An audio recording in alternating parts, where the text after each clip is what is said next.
А президент Петр Порошенко остается наедине с премьером, которого он просил уйти в отставку. И с оппозицией, окружающей его по всем политическим фронтам, от сочувствующих сепаратизму до сторонников прозападных реформ, ну и с популистами всех цветов. Президент Порошенко остается наедине со своей семьей, за которую он борется до конца. За этой борьбой следит Дарья Соловьева.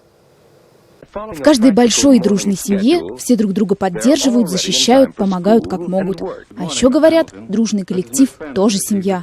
И почти в каждой семье есть маленькие семейные тайны. В Украине семейные тайны большой и дружной прокуратуры достигли небывалого размаха. 11 февраля прошлого года Петр Порошенко назначил семье прокуратуры нового главу Виктора Шокина.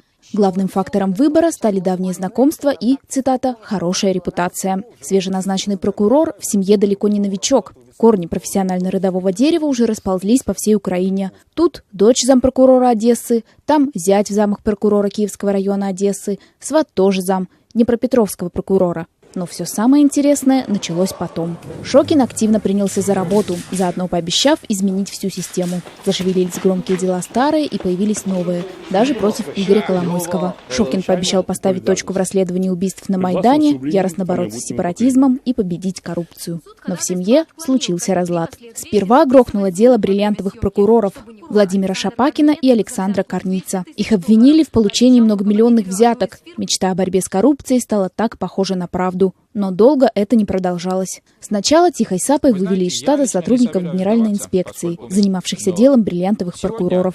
Давид Сакварелидзе, отец-основатель Генинспекции, возмутился. Мы будем за них бороться до последней капли крови. То есть должность заместителя генерального прокурора, там какие-то позиции для меня менее важны. Шокин и Сакварелидзе тогда серьезно расстроили друг друга. Тут еще всплыл Одесский припортовый завод и его контрабандные потоки. Конфликт дошел до того, что президенту лично пришлось мирить генпрокурора и его зама перед камерами. Но это лишь отсрочило апогей конфликта, провальную попытку реформы ГПУ. За ширмой якобы реформированного органа прячется все то же политическое опекунство, прямое и тотальное давление на следователей и прокуроров, умышленная профессиональная деградация.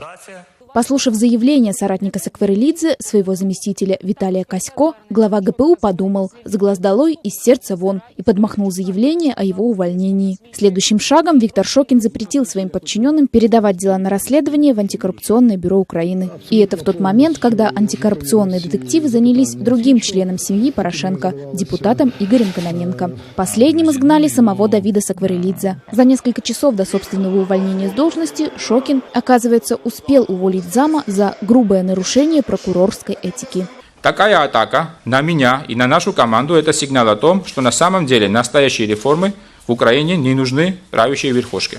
Уходя, Шокин успел назначить нового старого прокурора Одесской области Николая Стоянова, которого еще раньше двигала на эту должность команда Коломойского. И остается только гадать, что еще Виктор Шокин сделал в эти роковые для него часы.